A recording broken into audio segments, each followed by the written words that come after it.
ಬಂದಿರೋ ಯಾವ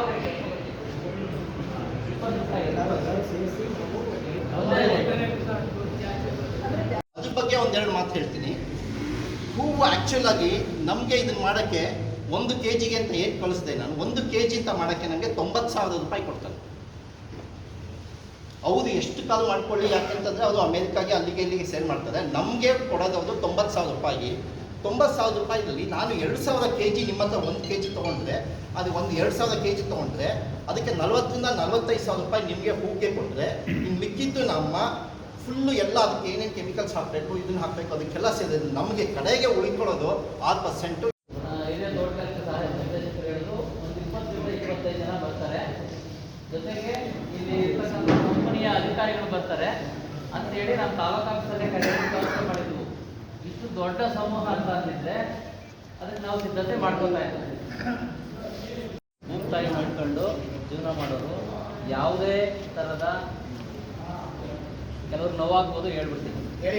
ಇದು ರೈತರ ಸಮಸ್ಯೆ ಬಗೆಹರಿಸ್ಕೊಳ್ಳೋದಕ್ಕೆ ನಿಮ್ಮ ಸಂಘಟನೆಗಳು 100 ಇರಲಿ, ನಿಮ್ಮ ಅಭಿಪ್ರಾಯಗಳು ಭಿನ್ನಾಭಿಪ್ರಾಯಗಳು 100 ಇರಲಿ, ಆದರೆ ಅವುಗಳನ್ನೆಲ್ಲ ಬದಿಗಿಟ್ಟು ಇಲ್ಲಿ ಒಬ್ಬ ಕಂಪನಿಯ ಎದುರುಗಡೆ ನಮ್ಮ ಇದನ್ನು ಬಹಿರಂಗ ಮಾಡ್ಕೊಳ್ಳೋದು ಬೇಡ. ನಮ್ಮ ವಸ್ತುಗೆ ಒಳ್ಳೆ ಬೆಲೆ ಕೊಡಿ ಅಂತ ಕೇಳಕ್ಕೆ ಬಂದಿರೋದು. ದಯಮಾಡಿ ಬೇರೆ ಇತರೆ ಸಂಘಟನೆಗಳ ಥರ ವರ್ತಿಸೋದು ಬೇಡ.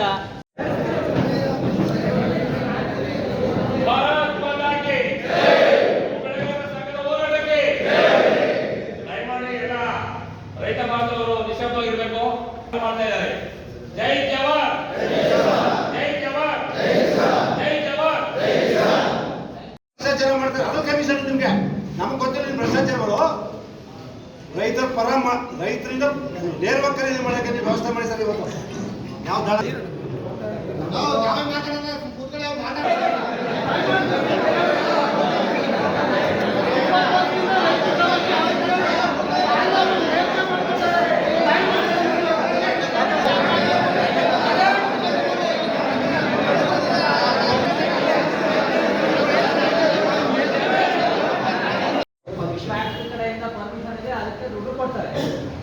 ಇನ್ನೊಂದು ಈಗ ಯಾಕೆ ಬೆಳೀತಿರೋ ಹಾಗೆ ಅದು ಮತ್ತೆ ಹೆಚ್ಚಬಹುದಾದ ಅದೊಂದು 150 kg ಕಾಂಕ್ರೀಟ್ ಅಷ್ಟೇ ತಯಾರು ಮಾಡಬೇಕಾಗ್ತಾ ಇದೆ.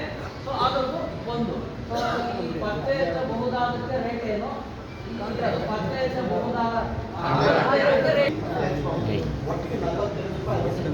ಯಾವುದಕ್ಕೆ ಅಗ್ರಿಮೆಂಟ್ ಆಗಿರೋದಕ್ಕೆ ಅದು 42 ರೂಪಾಯಿ. 42 ರೂಪಾಯಿ 65 ಪೈಸೆ ನಾವು ಲೆಕ್ಕ ಹಾಕಿ ಮಾಡೋದು. 22 ರೂಪಾಯಿ ಕೊಡ್ತಾರೆ ಅಗ್ರಿಮೆಂಟ್ ಮಾಡ್ಕೊಂಡ್ರೆ. ಗೊಬ್ಬರ ಕೊಡ್ತೀವಿ ಅವ್ರಿಗೆ, ಬೀಜ ಫ್ರೀ ಕೊಡ್ತೀವಿ. ಎಷ್ಟು 42 ರೂಪಾಯಿ ಜೊತೆಗೆ ನಮ್ಮ ರೈತರಿಗೆ ಏನೇನು ಸವಲತ್ತು ಕೊಡ್ತೀವಿ? ಉಚಿತವಾಗಿ ಮೆಡಿಕಲ್ ಎಕ್ಸ್ಪೆನ್ಸಸ್ ಕವರ್ ಮಾಡ್ತೀವಿ. ಅವ್ರ ಹೆಸರಲ್ಲಿ ಇನ್ಶೂರೆನ್ಸ್ ಮಾಡ್ತೀವಿ.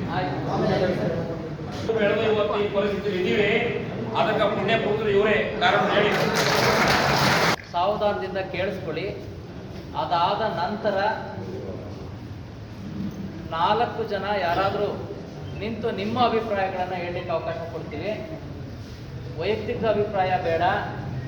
ಎಲ್ಲ ಬೆಳೆಗಾರರ ಪರವಾಗಿ 4 ಜನ ಮಾತಾಡಿ ಎಷ್ಟು ನಮ್ಮ ರೈತರಿಗೆ ಸಹಾಯ ಆಗುತ್ತೆ ಅಷ್ಟರ ಮಟ್ಟಿಗೆ ನಾವು ನಂಜನಗೂಡ ಆಗ್ಬೋದು, ನರಸೀಪುರ ಆಗ್ಬೋದು, ಮಳವಳ್ಳಿ ತಾಲೂಕಿನಿಂದ ಬಂದ ರೈತರುಗಳು ಬಂದಿದ್ರು. ಎಲ್ಲರ ಒಂದು ಆಸೆಯನ್ನು ಬದಿಗೊತ್ತಿ ತಮ್ಮದೇ ಆದ ಅಜೆಂಡಾವನ್ನ ಮುಂದಿಟ್ಟು 22 ರೂಪಾಯಿ ಮೇಲೆ ನಾವು 1 ರೂಪಾಯಿನೂ ಕೊಡಲ್ಲ. ನೀವು ಹೂ ಏನ್ ಮಾಡ್ಕೊಳ್ತೀರಿ, ನೀವು ಬೆಳೆದಿರೋ ಹೂವನ್ನ ಏನ್ ಮಾಡ್ಕೊಳಕ್ ಸಾಧ್ಯ? ನೀವು ನಮ್ಗೆ ಪೊಲೀಸ್ ಇದೆ, ನಮ್ಗೆ ರಕ್ಷಣೆ ಇದೆ. ಗೌರಿಬಿದೂರು ಆಗ್ಬೋದು, ತಮಿಳುನಾಡಿಂದ ಆಗ್ಬೋದು, ನಾವು ಹೂ ತಂದು ಫ್ಯಾಕ್ಟರಿ ನಡೆಸ್ತೀವಿ ಅಂತ ಹೊರಟಿದ್ದಾರೆ. ದಯಮಾಡಿ ರೈತ ಬಾಂಧವರೇ, ತಮ್ಗೆಲ್ರಿಗೂ ತುಂಬ ಹೃದಯ ಧನ್ಯವಾದಗಳನ್ನ ಹೇಳ್ತಾ, ಇವತ್ತು ಇಷ್ಟು ಸಂಖ್ಯೆಯಲ್ಲಿ ನಮ್ಮ ಕರೆಗೆ ಬಂದು ಈ ಒಂದು ಕಾರ್ಯಕ್ರಮ ಯಶಸ್ವಿ ಮಾಡಿಕೊಂಡಿದ್ದೀರಿ. ಆದರೆ ನಮಗೆ ನ್ಯಾಯ ಸಿಕ್ಕಿಲ್ಲ. ಮುಂದಿನ ದಿನಗಳಲ್ಲಿ ಹೋರಾಟದ ಮುಖಾಂತರ ನಮ್ಮ ಹಕ್ಕನ್ನು ನಾವು ಪಡ್ಕೋಬೇಕು. ನಮ್ಮ ನೆಲದಲ್ಲಿರ್ತಕ್ಕಂಥ ಫ್ಯಾಕ್ಟರಿ ನಮ್ಮ ರೈತರಿಗೆ ಅನುಕೂಲ ಆಗಿಲ್ಲ ಅಂದ್ರೆ ಅದು ಬೇಕಾಗಿಲ್ಲ. ನಿಮ್ಮೆಲ್ಲರ ಧ್ವನಿ ಒಟ್ಟಾಗಿರ್ಲಿ. ದಯಮಾಡಿ ಎಲ್ಲರೂ ಈ ಒಂದು ಹೋರಾಟಕ್ಕೆ ಬಲವನ್ನು ತುಂಬೋದ್ರ ಮುಖಾಂತರ ನೀವು ಒಗ್ಗಟ್ಟಾಗಿರ್ಬೇಕು.